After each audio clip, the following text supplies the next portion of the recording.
Before we go deeper into this discussion, क्या आप मुझे बता सकते हैं कि अगर आज सोशल मीडिया बंद हो जाए किसी वजह से तो क्या क्रिएटर सरवाइव कर पाएंगे? मोस्टली नहीं कर पाएंगे। बहुत कम ऐसे क्रिएटर्स हैं जिन्होंने अपनी कम्युनिटीज़ बिल्ड की हैं, ईमेल लिस्टिंग बिल्ड की हुई है और उनके CRM सिस्टम बहुत स्ट्रॉन्ग बने हुए हैं, सिर्फ वो क्रिएटर्स सर्वाइव कर पाएंगे। वरना मेरे ख्याल में जितने भी क्रिएटर्स अभी करेंटली काम कर रहे हैं वो रिटेंशन पे हैं। व्यूज़ आए, बिजनेस हो रहा है, अच्छा बिजनेस हो रहा है, कंटिन्यू। अगर सब बंद हो गया उनके पास बैकअप कुछ भी नहीं है। तो अच्छा, let's start from your intro, like who are you, क्या करते हैं आप, किधर से हैं, कितना टाइम हो गया अपनी जर्नी स्टार्ट किए हुए? It's been around about 2 to 3 years I am working in this field. I started just like an editor. मैंने एडिटर की तरह स्टार्ट किया था YouTube वीडियोस में। स्टार्टिंग में 1000-2000 से स्टार्ट किया और एक चीज़ मैंने फिगर आउट की कि मार्केट के अंदर ना कि कोई बंदे को भी आप सेल कर रहे हो ना वीडियो एडिटिंग, उसका पर्पस वीडियो एडिटिंग नहीं होता कभी भी। मैंने एक चीज़ फिगर आउट की कि किसी भी बिजनेस का ना एडिटिंग के अंदर इन्वेस्ट करने का सबसे पहला कोर पर्पस ये होता है कि उनको व्यूज़ चाहिए, व्यूज़ या फिर उन्हें एड्स पे रन करना है या फिर उनको ऑर्गेनिक रीच चाहिए और उनको at the end of the day business चाहिए। तो मैं ज़्यादा वर्क करता रहा इस चीज़ के ऊपर कि मैं ह्यूमन साइकोलॉजी को स्टडी करूं कि क्या एडिटिंग तो चीज़ सेल नहीं की जा सकती। बिल्कुल ठीक है, हमें वो साइकोलॉजी सेल करनी पड़ती है कि यार ये चीज़ कनेक्ट करती है इसको इसके साथ, चलो इसकी तरफ जाता हूँ मैं ज़्यादा। मैं स्टडी करता रहा, फिर मैंने कंटेंट स्टडी किया, मैंने ICP को स्टडी किया। ICP आइडियल क्लाइंट पर्सोना, कि यार किसी भी बिजनेस का आइडियल क्लाइंट पर्सोना कौन सा बंदा है जिसको जो देखेगा ये वीडियो और इनसे जो चीज़ बाय करेगा।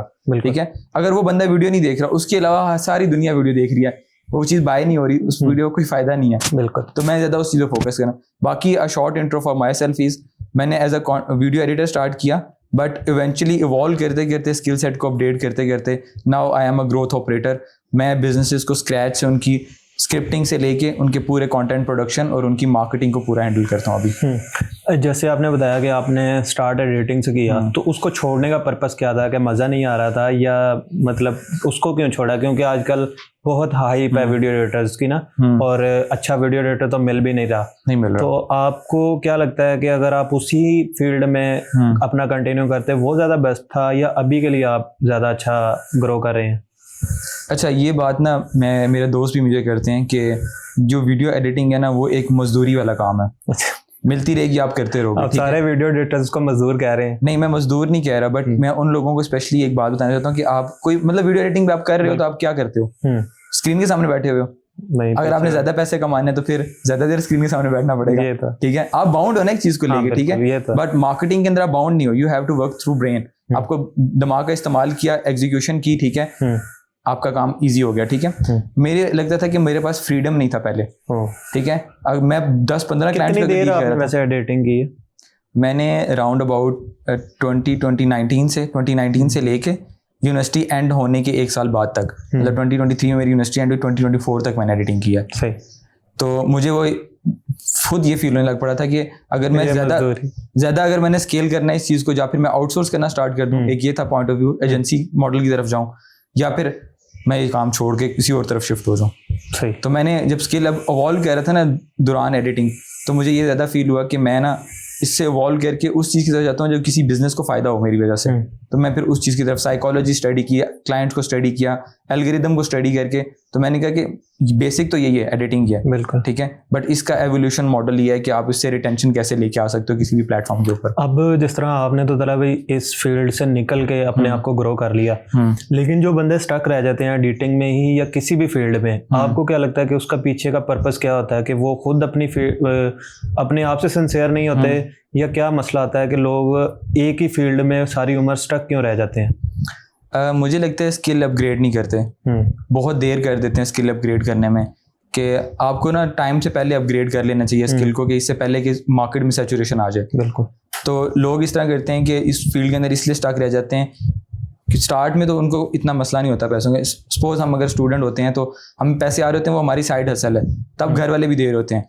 बट जब आप प्रैक्टिकल लाइफ में आ जाते हो, जब घर वाले देना छोड़ देते हैं, तो उस पॉइंट पे वो इस डर से नहीं छोड़ते जॉब कि यार अगर छोड़ा तो इसके बाद बैकअप क्या है। बिल्कुल। ठीक है, पैसे आने बंद हो जाएंगे, घर वाले तो दे नहीं रहे, घर वालों को क्या बताऊंगा। ठीक है, फिर रिस्पॉन्सिबिलिटीज आ जाती हैं। मैं अगर पर्सनली बिलीव ये करता हूँ कि अगर आप प्रैक्टिकल लाइफ में आते हो ना, ठीक है, तो आगे 1 साल तक तो घर वालों को ये ना बताओ कि आप कितने कमाते हो। टू बी ऑनेस्ट, ये मेरा मैं तो इस तरह ही करता हूँ, ठीक है। मैंने पूरे साल नहीं बताया था कि मैं, और 1 साल बाद अगर बताया भी है तो मैंने उनको 50% बताया कि मैं इतने अर्न करता हूँ, उसका 50%। मतलब आप अपनी सेविंग साथ साथ करते रहे ताकि आपको कभी स्विच करना पड़े या कोई चीज आपके पर्सनल बैकअप हो, ठीक है। सही है, क्योंकि आपके घर वाले आप जितने भी दोगे खर्च करेंगे। बिल्कुल, ये तो क्योंकि जैसे आपके लिए उनके पैसे साइड मनी है ना, ठीक है, आपके पैसे उनके लिए भी साइड मनी है। बिल्कुल यही। तो आपको अपनी सेविंग्स करनी है, और मेरे ख्याल में वो जो सेविंग्स की थी मैंने, उनका मुझे ये बेनिफिट होता था। मैं कोर्सेज बाय करता था, मैं कोचिंग्स बाय करता था, ठीक है, मैं सेमिनार्स वेबिनार्स अटेंड करता था, ठीक है, वो मेरे पास होते थे तो करता था ना। अब मैं हर बंदे को कहूंगा जो भी स्टार्ट कर रहा है कि सेविंग्स स्टार्ट करे। अगर वो एक नया क्लाइंट क्लोज करता है ना, तो उससे अपनी लाइबिलिटीज को इंक्रीज ना करे, अपनी चीज़ों को इंक्रीज ना करे, अपने खर्चों को इंक्रीज ना करे। हम क्या करते हैं, हम एक क्लाइंट इंक्रीज करते हैं, ठीक है, साथ अपने खर्चे इंक्रीज कर लिए, बिल्कुल ये ठीक है। आप वो खर्चे लिमिट करके अपने स्किल सेट को अपग्रेड करें, अपने सिस्टम्स को अपग्रेड करें। मैं कहूँगा कि अगर एडिटिंग के अंदर है तो फिर आउटसोर्स करना स्टार्ट करें। आप नेटवर्किंग करेंगे आपको, और वो आपसे बहुत अच्छे एडिटर्स पड़े हुए हैं, ये तो है कि आप इजीली आउटसोर्स कर सकते हो काम। आप क्लाइंट ग्रैब करो, आउटसोर्स कर लो, अपना फ्रीडम एंजॉय करो। सही है। चलें अब थोड़ा एडिटिंग से निकलते हैं, अब आपकी अभी की लाइफ स्टोरी पे आते हैं कि अब आप क्या कर रहे हैं और किस तरह आपने स्टार्ट इसमें किस तरह लिया।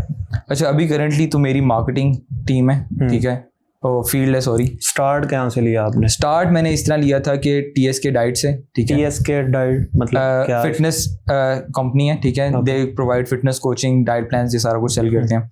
तो इनका सारा बिजनेस ऑनलाइन था। सही है। ऑफलाइन इनको फुटफॉल आता था इनके ऑफिस के अंदर, बट इतना ज़्यादा नहीं था। इन्होंने मुझे इसलिए नहीं हायर किया था कि मैं इनकी मार्केटिंग करूँ, इन्होंने सिर्फ एक यूट्यूब फॉर्म के लिए मुझे एडिटर एज हायर किया था। तो इनकी मैं वीक के अंदर 2 वीडियोस एडिट करता था।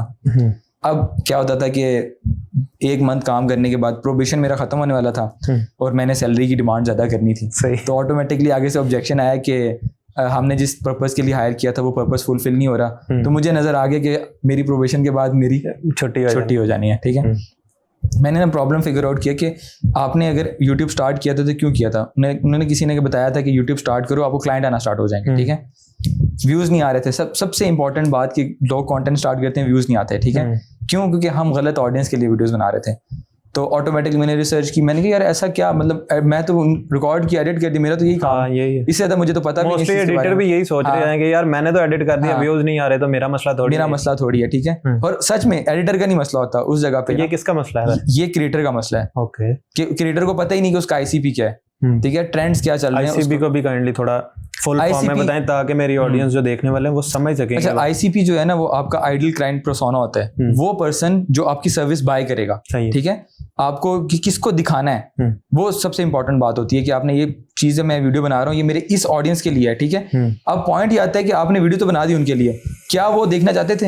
ये तो आपको लगा ना कि वो देखना चाहते थे, क्या उनको देखना थी? नहीं देखनी थी उनको वीडियो, इस वजह से आपको मतलब कोई बंदा आपको अपने दिन का 1 मिनट, अगर आपने रील बनाई है 1 मिनट दे रहा है, और अगर आपने कोई लॉन्ग फॉर्म बनाई है 10-15 मिनट दे रहा है, तो वो आपका कंटेंट इतना वर्थफुल है भी या नहीं कि अगर कोई बंदा क्या जो आप बातें कह रहे हो उसके अकॉर्डिंग है? अगर उसके अकॉर्डिंग नहीं है तो फिर वो नहीं देखेगा उसको, ठीक है। तो इसके लिए फिर मैंने ना 2-3 दफा रिसर्च की, मैंने एक कोर्स बाय किया, ठीक है, ट्राइफेड मीडिया का, सबको पता होगा ट्राइफेड मीडिया। तो उनका मैं कोर्स बाय किया सोशल मीडिया मैनेजमेंट का, ठीक है। उन्होंने कहा कि कैसे ऑर्गेनिकली आप अपने आप को पोजीशन करते हो। तो उसके अंदर मैंने एक चीज़ देखी कि ICP आपको आइडेंटिफाई करना पड़ता है, ट्रेंड्स आपको सर्च करने पड़ते हैं, आप उन चीज़ों को देखते हो। मैंने गूगल ट्रेंड्स पे जाके स्टार्ट किया कि यार अभी करंटली लोग सर्च क्या कर रहे हैं। अब जो लोग सर्च कर रहे हैं वो लोग देखना चाह रहे हैं, उनको उसके ऊपर वीडियोस नहीं मिल रही, ठीक है। अगर उस टॉपिक पे वीडियो बनाएंगे तो ज़्यादा वर्थ इट रहेगी। तो वो वहाँ से रिसर्च वाला एलिमेंट आया कि रिसर्च करके वीडियो बेस, फिर मैंने कहा कि इस टॉपिक पे वीडियो बनाओ, अच्छी जाएगी, ठीक है। ऑटोमेटिकली आने वाले 1-2 वीक्स के अंदर वीडियोस परफॉर्म करना स्टार्ट कर दी, ठीक है। फिर हमने उनका कनेक्शन बनाया कि हम दूसरे प्लेटफॉर्म से फनल अप करके यूट्यूब की तरफ ऑडियंस लेके आते हैं। तो यूट्यूब इस चीज़ को प्रेफर करता है कि आप अपना लिंक शेयर करें इधर उधर के दूसरे सोशल मीडिया प्लेटफॉर्म से आप यूट्यूब पर ट्रैफिक जाए? मतलब मोस्टली तो मैंने कई शायद ये मिथ या लोगों से सुनी है कि यार अपना लिंक ना शेयर करो वीडियो का स्टार्टिंग के डेज में, तो ये इससे कोई इफेक्ट आता है यूट्यूब चैनल पे? अच्छा, डिपेंड करता है, क्योंकि स्टार्टिंग के डेज में लोग ना अपने दोस्तों को शेयर करते हैं। बिल्कुल। अब दोस्त आपका ICP नहीं है, ठीक है। अब वो गलत होता है कि कोई बंदा 10 मिनट की अपनी वीडियो बनाई है, उसका वो मसला ही नहीं है, वो देखेगा नहीं, तो आपका वॉच टाइम ड्रॉप हो जाएगा, ठीक है। बट आपका जो सोशल मीडिया हैंडल है जहाँ आपके क्लाइंट्स अवेलेबल हैं, अब अगर वहाँ शेयर करते हो लिंक और वो लोग जाके देखते हैं, ठीक है, तो ऑब्वियसली बात है उनका पेन पॉइंट था इसलिए उन्होंने क्लिक किया, इसलिए वो देखने जा रहे हैं। जिस बंदे को जरूरत थी उसने फिर वो पूरी वीडियो देखी। सही है, फिर वो आपकी रिटेंशन खराब नहीं करता। बट अगर आपने दोस्त को शेयर किया तो दोस्त ने तो क्लिक करना है, ओपन करना है, लाइक करना है और वापस आ जाना है, ठीक है, उसने आपकी रिटेंशन खराब कर दी है, ठीक है। तो यूट्यूब को ये लगता है कि एक बंदा प्लेटफॉर्म छोड़ के मेरे प्लेटफॉर्म पे आया है और वीडियो फिर भी नहीं देखी, यानी ये वीडियो बहुत ही बकवास है। तो इस तरह यूट्यूब भी उसको वायरल होने से रोक देता है, रिकमेंड नहीं करता उसको। तो फिर क्या हुआ, मतलब जब आपने इस चीज को फिगर आउट कर लिया? अब मैंने जब फिगर आउट किया ना तो ऑटोमेटिकली व्यूज आना स्टार्ट हो गया। हमने उसके बाद ना इसको स्केल करना स्टार्ट किया, हमने वीडियोस की परफॉर्मेंस ट्रैक की, एनालिटिक्स स्टार्ट किए मैंने देखने। उसके अंदर मैंने देखा कि एवरेज वॉच ड्यूरेशन थोड़ा कम आ रहा है, ठीक है। हमने उस चीज़ को ऑप्टिमाइज किया स्क्रिप्टिंग के थ्रू, हमने उसको बेहतर किया। हमने कहा कि इसके अंदर हम इस तरह की हुक एलिमेंट ऐड करते हैं कि लोग एंड तक देखना स्टार्ट करें। जब एंड तक रिटेंशन आना स्टार्ट होगी, हम एंड तक तो नहीं लेके जा सकते बट फिर भी जितना मैक्सिमम हो उतना रिटेंशन अचीव करें। तो रिटेंशन इंक्रीज हुआ और मेरे ख्याल में हमने विद इन 3 मंथ्स, पहला मंथ मैंने आपको बताया व्यूज़ नहीं आए, दूसरा मंथ आना स्टार्ट हुए और तीसरे मंथ के अंदर हमने 10K क्रॉस कर दिया ऑटोमेटिकली। उसके बाद वॉच टाइम पूरा ऑर्गेनिकली और कोई पेड किसी की कोलैबोरेशन नहीं थी, कुछ भी नहीं था, सिर्फ सिंगल प्लेटफॉर्म। हमने दूसरे चैनल्स को यूज किया, हमने टिकटॉक को यूज किया, हमने इंस्टा को यूज किया, फेसबुक को, वहां से फनल करने के लिए। वहां लिंक शेयर करते थे, वहां से लोग ऑटोमेटिकली वहां, मतलब आप शॉर्ट फॉर्म कंटेंट उधर पोस्ट करते थे, उससे आपकी लॉन्ग फॉर्म के ऊपर लोग आते थे।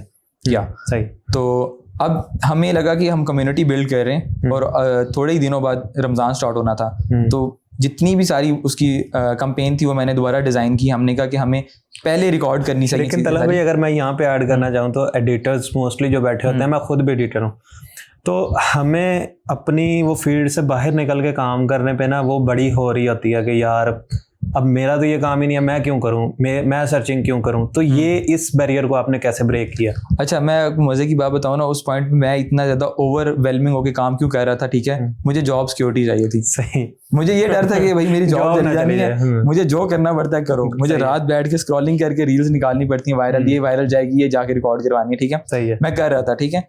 बट मुझे एक चीज नहीं पता चली कि उस दौरान मेरा स्किल सेट इतना इवॉल्व हो गया, मुझे सोशल मीडिया का पता चल गया, एल्गोरिथम्स का पता चल गया, क्या लोग देखते हैं क्या नहीं देखते, इन चीजों को स्टडी करते करते मुझे इतना आइडिया हो गया कि यार हाँ अब बहुत बेहतर हो गया। उसके बाद मेरी जॉब सिक्योरिटी मुझे मैटर नहीं कर रही। फिर अब जॉब सिक्योरिटी वो वाली बात है कि आप डिपेंडेंट हो गए वो सारे। फिर वो हाँ आपकी बात बिल्कुल ठीक है, वो ये कि मैं 3 बंदों का काम कर रहा हूँ, मुझे कंपनी निकाल ही नहीं सकती। ये तो है। या फिर 3 हायर करेगी तो मुझे निकालेगी, या फिर मैं ही अवेलेबल उनके पास। तो मैंने ये इतना ज्यादा इवॉल्व इसीलिए किया जॉब सिक्योरिटी के लिए। और मैं किसी भी बंदा जो भी स्टार्ट करे उसको ये कहूंगा कि फियर आप खुद ऐड कर लो तो ज्यादा बेहतर है, ठीक है। नहीं तो जब आएगा ना तो फिर बंदे का दूसरा हल नहीं होता करने के लिए, फिर करना ही पड़ता है। तो इससे अच्छा है कि आप टाइमली उस चीज को लेके चलो। और फिर इसी चीज तरह इवॉल्व करते करते मैंने दूसरे क्लाइंट्स एंड जो जब इतने मैसिव रिजल्ट्स आए ना, एक क्लाइंट को बहुत अच्छे रिजल्ट्स आ जाए ना तो दूसरे अट्रैक्ट होते हैं, यार ये एकदम क्या हो गया। फिर उनकी कम्युनिटी के अंदर जो और लोग थे उन्होंने अप्रोच करना स्टार्ट किया कि आपकी टीम कौन सी है। फिर उन्होंने कहा कि मेरी टीम अवेलेबल, आप इनसे कनेक्ट कर सकते हैं। और मैं तो बहुत सी कंपनीज अलाउ नहीं करती, ठीक है, मैं इस कंपनी से हैरान हूँ कि जिसने मुझे अलाउ किया कि आप और लोगों से भी काम करो, ठीक है। और मेरे ख्याल में उनका भी एक अच्छा पॉइंट ऑफ व्यू था। मैं जब दूसरे लोगों से काम करता था ना, मुझे और नई ज्यादा रिसर्च करनी पड़ती थी और उसका इनडायरेक्टली इनको भी फायदा होता था। सही है, उनसे नई चीज सीखी, आप उधर से सीख रहे हैं, इधर भी इम्प्लीमेंट होगी। अब इसमें मुझे बताएं कि माइंडसेट शिफ्ट कितना आया आपका एडिटिंग माइंडसेट में, और ये जब आपने खुद से सारा कुछ फिगर आउट करना शुरू किया तो माइंडसेट कितना शिफ्ट हुआ? इतना ज़्यादा माइंडसेट शिफ्ट हो गया कि मुझे ऐसे नहीं लगता था कि मुझे आफ्टर इफेक्ट बहुत अच्छा आना चाहिए। मुझे ये फिगर आउट हो गया कि ये चीज़ नॉर्मल एडिटिंग से भी वायरल हो जाएगी। अगर मैं सिर्फ ऊपर टेक्स्ट भी लिखूंगा ना तो ये वायरल हो जाएगी। तो मुझे ज़्यादा अच्छी एडिटिंग क्या लगता है कि फिर एडिटिंग से ज़्यादा स्क्रिप्ट पावरफुल होना चाहिए जिससे लोग एंगेज होते हैं? एग्जैक्टली, क्योंकि मोस्टली तो मैंने भी देखा है ना, मेरी अपनी फील्ड है कि आप पे कंपनी ये प्रेशर डाल रही होती है कि यार एडिटिंग में जान नहीं है, आप कोई एनिमेशन इधर से ले गया, कोई टेक्स्ट इधर से ले गया, कुछ करो, लेकिन वो बंदा ही नहीं उस तरह बोल रहा, स्क्रीन पे जो बंदा बोल रहा है उसमें ही नहीं इतनी पावर है, वो इन्फ्लुएंस करने की पावर ही नहीं रख रहा, तो एडिटर कितनी की जान डाल सकता है उसमें? ये तो आपकी बात 100% है। मैंने आपको बताया ना, मैंने एज एडिटर स्टार्ट किया तो उन्होंने मुझे कहा कि व्यूज नहीं आ रहे। अब पॉइंट देखा जाए तो एडिटर का काम नहीं है व्यूज लेके आना, ठीक है, काम तो आपका था, बिल्कुल। आपका प्लेटफॉर्म है, आपने उसको हैंडल करना है। मेरा काम था आपने एडिट करने का काम, मैंने उस स्टाइल में एडिट कर दिया उसको, ठीक है। बट मैं कहूँगा कि एडिटर्स को ये आना चाहिए, सही। क्योंकि ये आपकी ऑफर को अपसेल कर सकते हैं, ठीक है। आप इजीली अपसेल कर सकते हो, क्योंकि अगर एक बंदा जो लिख रहा है उसी ने एडिट करना है ना, ठीक है, फिर तो वो इजीली उसको वो आपके हाथ में है ना, फिर सारा कुछ ही कि आप मतलब आप उसको मोल्ड कर सकते हो, वो आपके हाथ में क्ले है, आप जिस तरह मर्जी मोल्ड कर सकते हो उसको एडिटिंग के अंदर। अच्छा, अगर बात की जाए व्यूज को, जिस तरह लेके बात हो रही है, व्यूज तो आ गए अब चैनल पे, व्यूज से अब पैसे जनरेट करने तक का सफर कितना मैटर करता है? क्योंकि मोस्टली लोगों के मिलियन व्यूज आ गए हैं सोशल मीडिया पे, लेकिन उससे उसे बिजनेस ही नहीं जनरेट हो रहा, तो उसके व्यूज का भी क्या फायदा? व्यूज़ का तो बिल्कुल भी फायदा नहीं होता है, और मेनली मेरे नज़दीक ऐसे होता है कि जो सेल्स का कंटेंट होता है ना, जो स्पेशली आपको सेल्स ला के देता है, वो कभी भी ज़्यादा व्यूज़ नहीं क्रिएट करता। अगर आपका कंटेंट ज़्यादा व्यूज़ क्रिएट कर रहा है ना, ठीक है, इसका मतलब ये है कि आप इंटरटेनमेंट बेस्ड कंटेंट बना रहे हो, और आप अगर एज ए एंटरटेनर लोगों को नज़र आ रहे हो, तो उनको लगेगा आपके पास सोल्यूशन नहीं है उनकी प्रॉब्लम का, बस आप उनकी प्रॉब्लम उनको आइडेंटिफाई कर रहे हो। सही। तो अगर आपके पास सोल्यूशन अवेलेबल है, तो you should be having so much knowledge about your ICP, कि आप, फिर आईसीपी का लफ्ज़ इसलिए यूज़ कर रहा हूँ कि आपका कंटेंट उन्हीं को ही नजर आना चाहिए, क्योंकि आप सोशल मीडिया पे फेम के लिए नहीं गए, आपने बिजनेस जनरेट करना है। So as a business owner आपका फर्स्ट प्रायोरिटी ये होनी चाहिए कि आप बिजनेस जनरेट करो। वायरलिटी एक टोटल अलग ऑप्शन है, हम वायरलिटी की तरफ जाते हैं ताकि न्यू आई बॉल्स को चेज करें, न्यू लोगों तक हमारा कंटेंट पहुंचे, बट हर चीज़ वायरलिटी नहीं होनी चाहिए। आपको अपने सेल्स के ऊपर, अपनी फनल्स के ऊपर, आपकी ऑफर्स के ऊपर बहुत ज़्यादा ग्रिप होनी चाहिए। सही है। तो अगर जिस तरह अब हम बात कर रहे हैं आईसीपी की काफ़ी दफ़ा, तो हम कैसे ब्रेक डाउन कर सकते हैं कि हमारा कंटेंट किसके तक जाना चाहिए, कौन लोग हैं हमारी ऑडियंस जो हमें इससे बिजनेस दे सकती हैं, ना कि सिर्फ व्यूज़? तो ये हम किस तरह ब्रेक डाउन करें? सपोज मैं वीडियो एडिटर के थ्रू स्टार्ट करता हूँ कि अगर वीडियो एडिटर हो आप, और आप कंटेंट बना रहे हो, अपने बिफोर आफ्टर बना रहे हो, ठीक है, जब फिर बहुत ज़्यादा फ्लैशी एडिट्स कर रहे हो और आप शोकेस कर रहे हो अपने सोशल मीडिया प्लेटफॉर्म पे, तो सपोज करें कि उस कंटेंट से कौन इंगेज ज़्यादा करेगा, क्योंकि आप भी खुद एडिटर हैं, दूसरे एडिटर्स, ठीक है, क्योंकि उनको आपका काम अच्छा लगेगा, वो सेव करेंगे, ठीक है। लेकिन उससे सेल्स तो नहीं आई ना, उससे बस व्यूज वाला फैक्टर, व्यूज आए ना। हाँ। अब ये चीज़ मैं आपको आइडेंटिफाई, क्या वो आपका आईसीपी था? नहीं था ना आईसीपी, ठीक है। वायरलिटी आई, व्यूज आए, सब कुछ आया, सेव्स आए, ठीक है, बट फॉलोअर्स भी आए, लोगों ने आपको फॉलो किया क्योंकि आप फ्री में मॉर्गेट फाइल दे रहे हो, या फिर आपको यूज की कुछ ना कुछ ऐसा दे रहा हूं मैं, ठीक है, बट आपको क्लाइंट नहीं आया, बिल्कुल, ठीक है। अब इसके अंदर ये आता है कि आपका जो आईसीपी है, सपोज आप रियल एस्टेट में काम करना चाहते हो, ठीक है, तो आपको रियल एस्टेट के बिजनेस ऑनर्स के लिए वीडियोस बनाना स्टार्ट करनी पड़ेंगी। सही है कि आपका बिजनेस, आपका माइंडसेट पीछे ये हो कि यार इससे मेरे ये लोग अट्रैक्ट होंगे और मुझे ये बिजनेस दे सकते हैं। आईसीपी आज के दौर में तो बहुत इजीली आइडेंटिफाई हो सकता है कि आपने अपनी नीश आइडेंटिफाई करनी है, नीश को माइक्रो करें, ठीक है, वीडियो एडिटिंग मेजर नीश, उसके अंदर माइक्रो नीश के मैं सिर्फ रियल एस्टेट की वीडियोस एडिट करूंगा, ठीक है, उसके अंदर किन रियल एस्टेट वाले एजेंट्स की, अच्छा ये भी मैटर करेगा कि कौन सी लोकेशन है, क्या मैं सिर्फ पाकिस्तान की करूंगा, दुबई की करूंगा, या कनाडा की करूंगा, ठीक है। एक दफा आइडेंटिफाई किया, उसके बाद चैट जीपीटी को बताओ कि भाई ये मेरी नीश है, ये मेरा ऑडियंस है, ये ऑडियंस को किस तरह का कंटेंट देखना है, मैंने इनके सामने शोकेस करना है अपने आप को, ठीक है, आपको वहां तक पहुंचना है, वहां तक पहुंचो, उसके बाद फिर आपकी स्किल सेट मैटर करता है। बट अगर आप उनको नजर ही नहीं आ रहे, ये तो है कि आप विजिबल ही नहीं है सोशल मीडिया पे या किसी जगह पे, तो फिर कैसे लोग आपको अप्रोच करेंगे? अच्छा, आप तलाबी जिस तरह काफी बड़े बड़े क्रिएटर्स के साथ काम कर रहे हैं, तो आपको क्या लगता है कि सबसे बड़ा फियर क्या है क्रिएटर्स का 2026 में? सबसे बड़ा फियर एक तो ये है कि कोई मेरे से आज चुटकियों में आगे निकल सकता है, एक ये फियर है कि सोशल मीडिया के प्लेटफॉर्म पे बहुत ज्यादा ऑडियंस आ रही है, न्यू कंटेंट क्रिएटर्स आ रहे हैं, तो कोई भी कभी भी किसी को भी क्रॉस कर सकता है। दूसरा सबसे बड़ा फियर ये है कि आज ये सब कुछ बंद हो जाए तो इनके बिजनेसेस बंद हो जाएंगे। सही।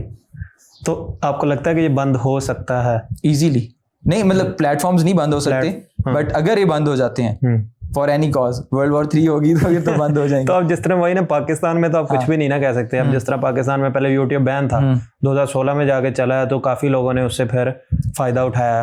अब जिस तरह फ्रीलांसर्स की बात की जाए, फायरवॉल लगी, काफी लोगों की जॉब्स चली गई, और मतलब कुछ पाकिस्तान में आप एक्सपेक्ट नहीं कर सकते कि क्या होना है क्या नहीं। बट टोटल डिपेंडेंसी अपनी ना रखें प्लेटफॉर्म के ऊपर, किसी भी स्पेसिफिक प्लेटफॉर्म के ऊपर। तो ये आपके मल्टीपल चैनल्स होने चाहिए। हम किस तरह इसको मतलब अपने फिजिकल बिजनेस में कन्वर्ट कर सकते हैं? सिर्फ सोशल मीडिया पे ना रहे बंदा, आपका कहने का मकसद तो यही है ना कि सिर्फ बंदा सोशल मीडिया पे ना रहे, साथ साथ अपना फिजिकल प्रेजेंस भी नहीं, फिजिकल प्रेजेंस नहीं, आपका डाटा इनफ होना चाहिए। ओके, सपोज अगर सोशल मीडिया बंद हो जाता है तो मोबाइल फोन्स नहीं बंद होने लगे, कनेक्शंस रहेंगे, ठीक है। अगर आपके पास इतना डाटा अवेलेबल है, जो आपके क्या कहते हैं कॉन्टैक्ट लिस्ट हैं, आपके पास कम्युनिटीज अवेलेबल हैं, ग्रुप्स अवेलेबल हैं, ठीक है, कनेक्शंस, नेटवर्किंग, ये सारी चीजें अगर आपके पास अवेलेबल है, आपको बिजनेस फिर भी आ जाएगा। सही है। आप लोकली भी एस्टेब्लिश कर सकते हो बिजनेस। आपने अच्छा रैंक कर लिया किसी इंटरनेशनल क्लाइंट के साथ, ठीक है, उसको as a case study use करके लोकल क्लाइंट्स क्लोज कर सको। बेशक वो आपको थोड़ी पैसे दे रहे होंगे, बट वो आपको कंपाउंडिंग इफेक्ट, आपने एक नहीं, आपने फिर 10-15 लोगों को डील करो। सही। अच्छा, अभी आपने जिस तरह खुद ही बात कर दी कि लोकल क्लाइंट्स, आपको क्या, आपने दोनों के साथ काम किया, लोकल के साथ भी, फॉरेनर्स के साथ भी, तो आपको क्या सबसे बड़ा डिफरेंस इनमें लगता है? लोकल क्लाइंट को ऐसे लगता है कि मैंने पैसे दे के खरीद लिया आपको। सही है। क्लाइंट को थोड़ा सा होता है कि वो वैल्यू फॉर मनी। सही है। वो मतलब ज्यादा फ्रीडम कौन देता है, लोकल क्लाइंट या foreigner client? Creative freedom by the client freedom कह लें या कुछ भी, क्योंकि वो टेस्टिंग करना, एक्सपेरिमेंट करना वो अलाउ करते हैं। एक्सपेरिमेंटेशन, ये इस पे एक्सपेरिमेंटेशन करने का बंदा खुद नहीं दिल कर रहा होता। क्यों? बंदा कहता है यार मैं, क्योंकि ना समझाना पड़ता है ना क्लाइंट को, क्योंकि मैं पहले समझाता हूँ क्लाइंट को कि हमने ये एक्सपेरिमेंट करना है, ठीक है, इस पे इतना बजट लगेगा, इतनी आपके टाइम और एफर्ट्स लगेंगी, आप लगाने को तैयार हो? तो अगर एक्सप्लेन करो, नहीं। सही। छोटा सा आंसर जब नहीं आता फिर बंदा कहता है ठीक है। तो आप अब बात हुई है, तो चलें कोई ऐसा एक्सपीरियंस जो आपका वर्स्ट केस रहा हो, वो अगर आप शेयर करना चाहें। वर्स्ट केस तो मेरा खैर नहीं रहा। अगर मैंने किसी क्लाइंट को कन्विंस करना है, क्योंकि मैं रिजल्ट ओरिएंटेड ज़्यादा चलता हूँ, कि अगर मैंने कोई गोल टारगेट किसी क्लाइंट को सेट करके दिया है तो मुझे फिर वो अचीव करवाना है। सही। तो मैं किसी तरह भी उसको कन्विंस करूंगा ही करूंगा कि आपके लिए ये ज़रूरी है, क्योंकि क्लाइंट को एजुकेट करोगे ना, उसको बताओगे इसका आगे लॉन्ग टर्म इफेक्ट क्या होने वाला है, ठीक है, ऑटोमेटिकली वो कन्विंस हो जाता है। हमारे यहाँ कन्विंसिंग पावर भी नहीं है और फिर उनको समझाने वाली भी नहीं है चीज़। अब एक बंदा है, उसको एल्गोरिथम का अगर पता होता तो आपके पास आता, ये तो जो एडिटिंग का पता होता तो वो हमारे पास आता है, नहीं आना था ना। तो आपको थोड़ी सी उसको बैक एंड नॉलेज देनी पड़ती है। तो अगर आप वो उसको नहीं प्रोवाइड करते तो वो बंदा कन्विंस नहीं होता। अच्छा तला भाई, अगर यहाँ पे बात करें, आपकी जो कम्युनिटी है कनेक्टर क्लब के नाम से, वो भी आप रन कर रहे हैं, उसका बेसिकली पर्पस क्या था, वो कैसे बिल्ड हुई, और अब मतलब चला कैसे रहे हैं आप, मुझे वो काइंडली एक्सप्लेन करें। अच्छा, मैंने उसको फाउंड नहीं किया, उसका फाउंडर अत्थर है और वो लड़का लाहौर से है। सही। उसका आइडिया बहुत यूनिक था। जब उसने मुझे पिच किया तो आई वाज ईगर कि यार ये काम करेगा। सही। ठीक है। और उसने जब स्टार्ट किया, स्टार्ट में बहुत कम लोग आ रहे थे, बट हमें ये था कि इसमें पोटेंशियल बहुत ज़्यादा है। क्या आइडिया था, क्या मतलब वो थोड़ा? मेनली आइडिया ये था कि हमने ऐसे लोगों को आपस में कनेक्ट करना है जो अच्छे पैसे कमा रहे हैं, स्पेशली अच्छी अर्निंग्स कर रहे हैं, उन्होंने कुछ अचीवमेंट्स कर ली हैं, उनको उन लोगों से कनेक्ट करना है अच्छे टैलेंट के साथ, स्पेशली कि वो अच्छा टैलेंट हायर कर सकें, और अच्छे टैलेंट को अच्छी कंपनीज के साथ हायर करने के वो अच्छी जगह जॉब एक्वायर कर सकें। मेन ये पर्पस था। और आहिस्ता आहिस्ता मोल्ड होते होते वो इस तरह नेटवर्किंग इवेंट बन गया कि लोग आते हैं, अपनी आपस में आइडियाज डिस्कस करते हैं, कोलैबोरेशंस हो रही हैं, दो को फाउंडर्स आपस में एक दूसरे के साथ कोलैबोरेट करके एक नई चीज़ वेंचर के ऊपर काम करना स्टार्ट कर रहे हैं। तो बहुत ज़्यादा एक्सपोजर मिला है। तो अभी तो बहुत अच्छा जा रहा है करंटली। सही है। तो ये, और मैं ये सजेस्ट करूंगा जितनी भी कम्युनिटी है और लोग काम कर रहे हैं इसके अंदर, कोई भी, आप एडिटर हो, आप डिज़ाइनर हो, कुछ भी हो, ठीक है, सेमिनार्स और वेबिनार्स अटेंड करें। आपको नहीं पता कि किस पॉइंट पे कोई एक नेटवर्क जिसको आपकी सख्त ज़रूरत है वो आपको उस प्राइस पे हायर कर ले जो आपने कभी ड्रीम की थी। पाकिस्तान के अंदर ये सब कुछ होता है, बट क्या हम उस राइट ऑडियंस तक पहुंचे ही नहीं अभी तक। अच्छा, अगर बात की जाए जिस तरह सेमिनार और वेबिनार की आपने बात की, तो इनसे किस तरह बंदा अगर लर्निंग के पर्सपेक्टिव से जाए तो किस तरह बंदा इनमें से लर्निंग ले सकता है? आपने तो क्योंकि काफ़ी अटेंड की है, आपने अपनी पूरी शिफ्ट इसी सोच पे की है कि आपने लर्निंग की बाय योरसेल्फ। कि मोस्टली लोग तो सेल्फ लर्नर नहीं होते, सिंपली कह सकते हैं, मैं भी उन्हीं में से एक हूँ, कि उन्हें कोई बंदा चाहिए साथ मोटिवेट करने वाला या इस तरह। तो ये हम किस तरह बाय आवर सेल्फ लर्न कर सकते हैं जाके कहीं पे? एक तो आप ना जब इन्वेस्ट करते हो ना किसी चीज़ के अंदर, इन्वेस्टमेंट अपने पास रखो। सही है। अगर आपके पास इन्वेस्टमेंट नहीं है ना, अब सपोज आप कह रहे हो कि सेल्फ लर्नर कोई भी नहीं होता, मुझे भी नहीं चीज़ों को पता था, मैंने इन्वेस्टमेंट की है ना, मैंने किसी कोर्स के अंदर इन्वेस्ट किया तो वहाँ कोई बंदा सिखा रहा था, मैंने उससे चीज़ सीखी। बिल्कुल। मुझे उसने ये रोड मैप बता दिया कि इस रोड मैप पे चलना है, फर्स्ट स्टेप ये, दूसरा ये, ठीक है।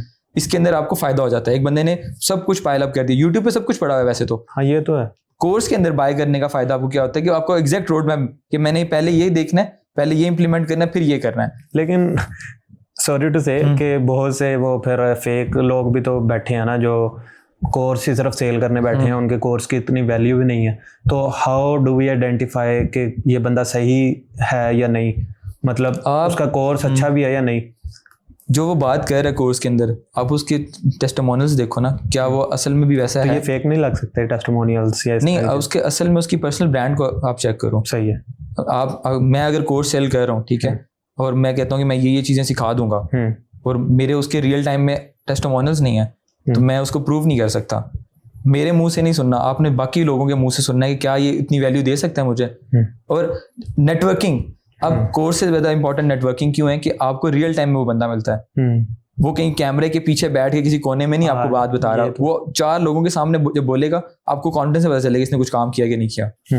अब स्पेशली ऐसी नेटवर्किंग के अंदर जैज़ के CEOs आ रहे हैं, HRs आ रहे हैं, वो नेटवर्किंग और वेबिनार्स में सिर्फ सेमिनार्स में इसलिए आते हैं, उन्हें अच्छा टैलेंट चाहिए। सही है। क्या हम मतलब आप कहना चाह रहे हैं कि पोटेंशियल्स वाले लोग चाहिए हर बंदे को, लेकिन उन्हें मिल नहीं रहे। नहीं, और मतलब अगर मैं अपनी फील्ड की बात करूं, जिस तरह मोस्टली वीडियो एडिटिंग को स्पेसिफिकली अगर देखा जाए तो लोगों को बहुत वीडियो एडिटर्स चाहिए, लेकिन रिलायबल नहीं मिल रहा। तो आपको क्या लगता है कि इसके पीछे सिर्फ ये है कि लोग 3 महीने का कोर्स कर रहे हैं और डिमांड कर रहे हैं 1 लाख सैलरी, या लोग जो एडिटर्स ढूंढ रहे हैं उनका माइंडसेट और तरह का?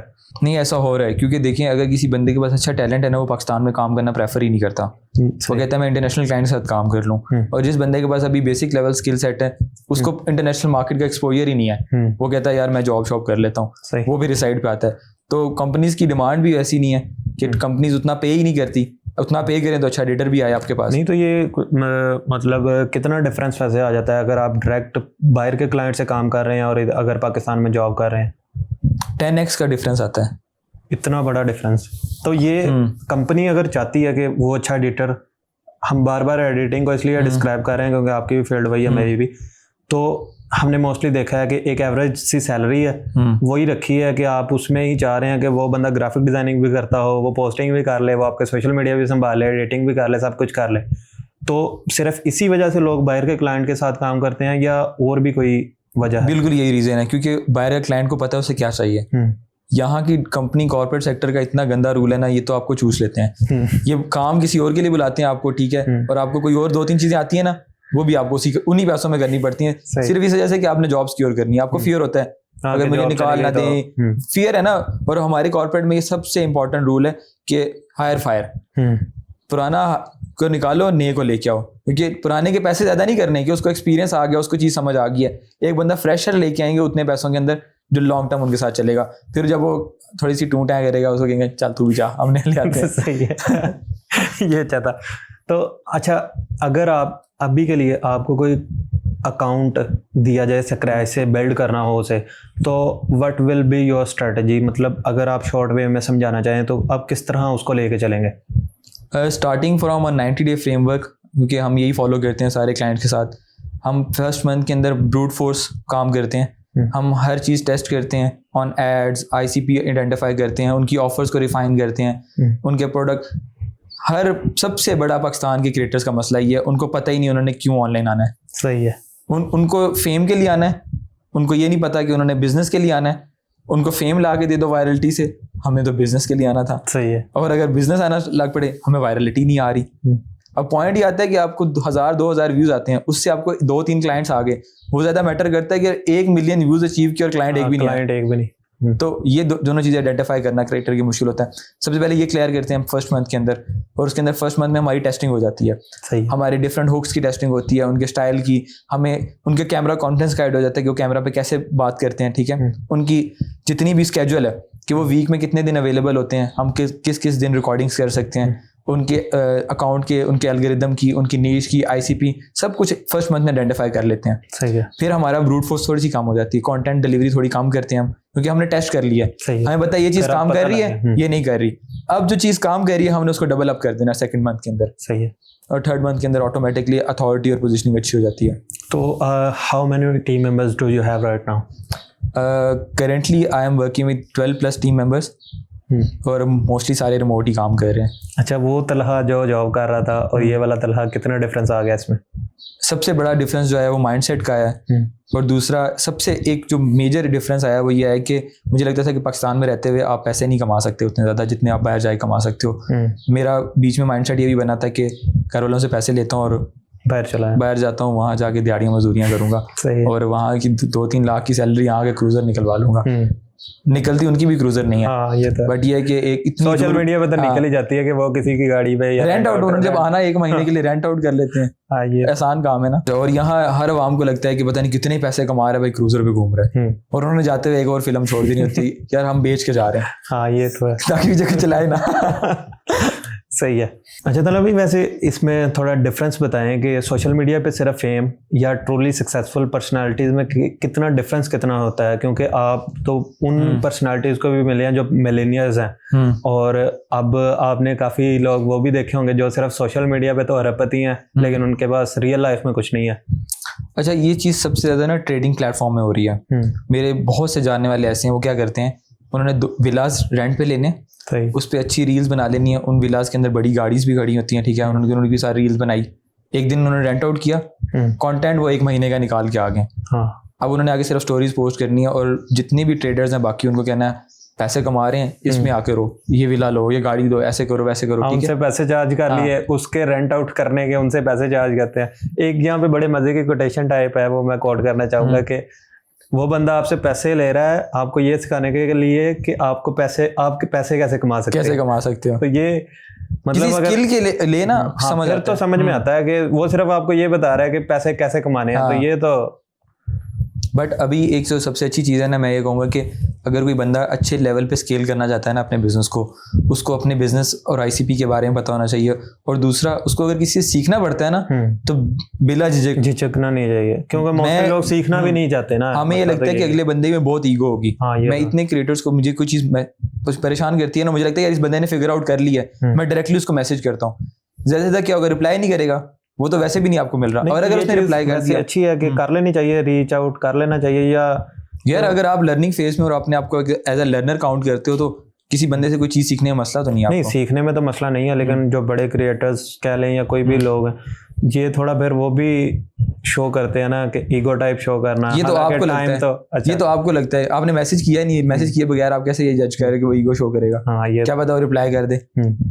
तो सही, तो आपको मैसेज करना चाहिए, मैसेज किए बगैर किसी की ईगो ना जज करें। ना रिप्लाई है तो डिलीट कर दो।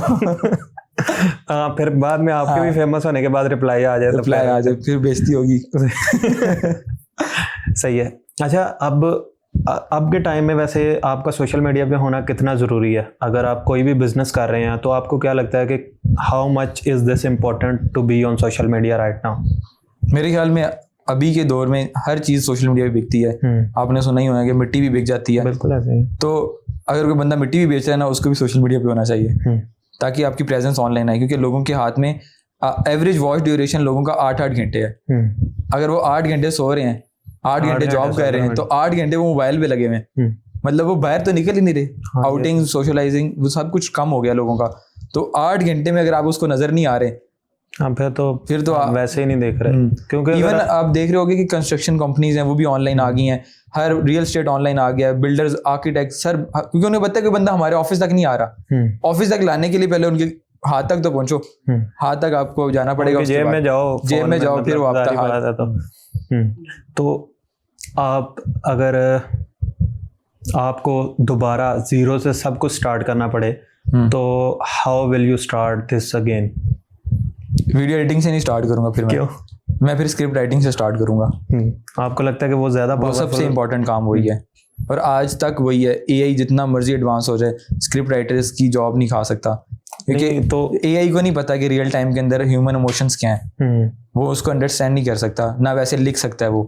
वो आपको बता सकता है। मार्केट में तो ये भी काफी मिथ चल रही है ना कि एआई आया और जॉब्स, स्क्रिप्ट राइटर की तो खास तौर पे लोगों ने कहा है ना कि जॉब्स नहीं है, अब एक एआई सारे बंदों का काम करी जा रहा है। तो ये स्क्रिप्ट राइटर्स के अंदर ना, मैं आपको सबसे मजे की चीज बताता हूँ, अभी जितनी भी मेजर कंपेन्स रन होती है उनके अंदर एक VSL होता है, वीडियो सेल्स लेटर। मतलब वो वीडियो आपकी सेल्स लेटर होती है, सही है, as a ad campaign run होती है।